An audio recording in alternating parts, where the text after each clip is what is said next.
of my other cohorts, this is as well my first conference that I'm speaking at, so I'm pretty honored. Hopefully I don't get too freaked out. So more or less the goal of my presentation here is I plan on pulling the political significance of the AIS paradigm and apply it to my thesis. Some of this may be repetitive to what Justin says, but like the AIS paradigm, it does state that it is grounded in the experiences of American Indian nations, people, communities, and organizations. Myself being a person coming from Grand Traverse Band, Ojibwe, as well as growing up on the Fort McDowell Reservation, I have been basing a lot of my thesis on my experiences, especially the current experience with the I Don't Know More movement. The AIS paradigm, it also states that it recognizes the disparate worldviews characterized by Indian societies in the U.S., but it also shares commonalities that link with other indigenous peoples of the world. These commonalities among indigenous people, which this paradigm states it acknowledges, is that colonialism has impacted sovereignty, human rights, landholdings, religious freedom, health, welfare, and cultural integrity of Indian nations.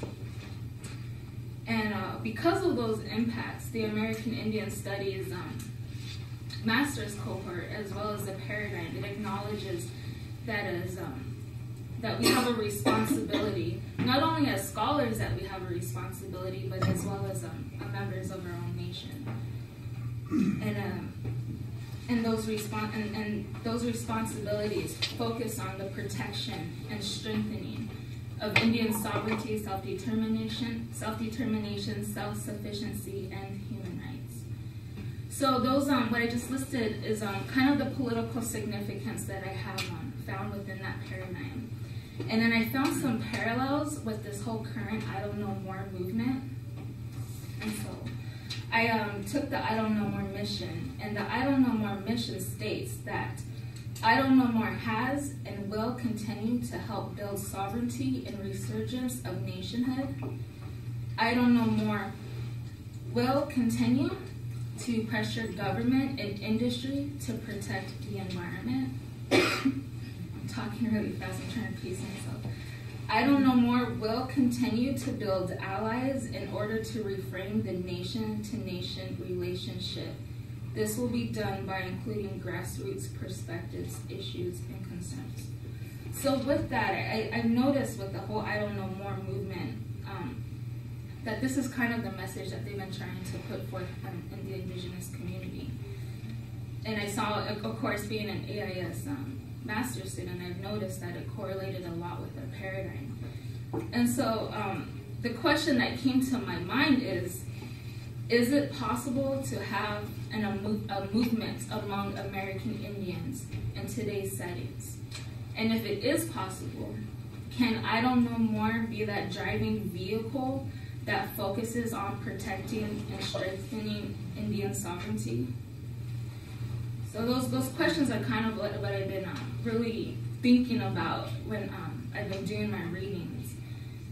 And the AIS paradigm is a class that we took last semester. It's one of the first classes that our cohort had to take. So I've been really trying to incorporate that paradigm into my lens and trying to look at my scholarship and my research differently.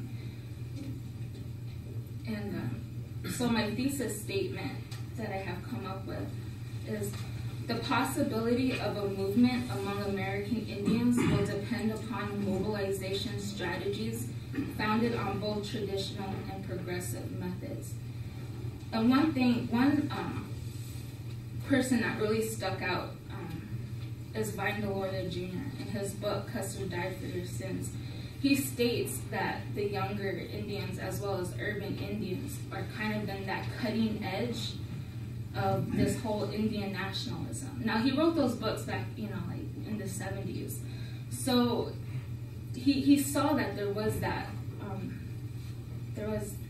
movement, there's that awakening in the urban population, and he bases it on, and he states in there that it's not pan-Indianism, which is what scholars like anthropologists and social scientists like to describe it as.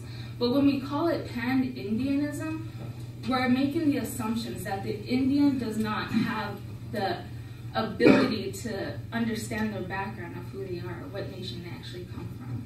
And so that is why he says it's not pan-Indianism, it's re-tribalization. And it's re-tribalization of using those ancestral teachings from our elders and about kinship values and family values, and applying it in today's settings. So I was like, okay, well, that's just so interesting. There's a possibility among urban Indian, and it's just not going to be classified as pan-Indianism, because I know that's such a dirty word here in the AIS field. So,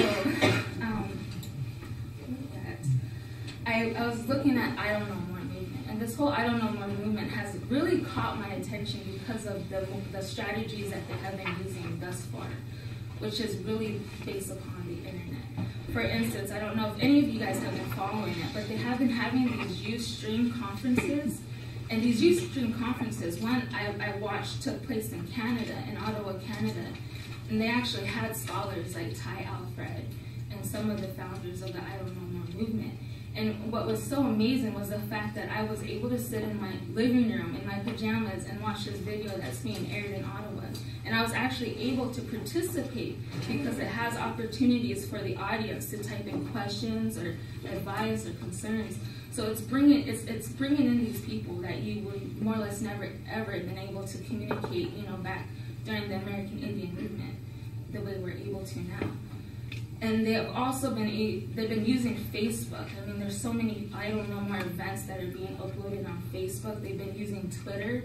They've been actually using this hashtag, and I never knew what a hashtag is before, but if you notice the number symbol and then a word after it, that's called a hashtag. And apparently, if you use a hashtag and you make it really popular in the internet world, people can Google I Don't Know More, and then that hashtag will pop up.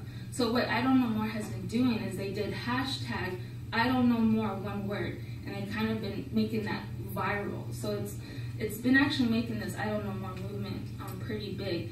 One thing that has been noted from previous is in Canada is that media does not want to cover this issue at all.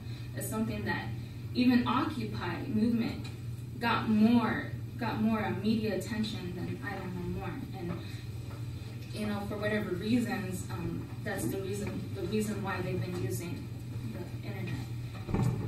And so I was like, okay, if I'm going to be looking at I Don't Know More movement, how can I follow its success? And so what I decided to do was compare other movements that has happened, such as Occupy movement. Some recent ones was Occupy, Coney 2012, and some of the movements in the Middle East. And I also wanted to look at the Aboriginals First Nations Council, as well as the American Indian movement. And I found these strategies that was based off of Charles L. Harper and Kevin T. Lish. Now these aren't indigenous scholars, so they are non-indigenous, but they are, I found them in their book, Exploring Social Change, America and the World. And these strategies that they talk about are facilitative strategies, re-educative strategies, persuasive strategies, and power strategies. And these are all strategies that they have noticed that have been used in movements, and they talk about civil rights movements, they talk about all these movements all over the world that they've noticed these different types of strategies. So what I want to do is take these strategies and kind of apply them to the movements from an American Indian Studies paradigm, and kind of see where their weaknesses, their strengths, and hopefully see what type of strategies can be done in today's contemporary setting. So that's my presentation.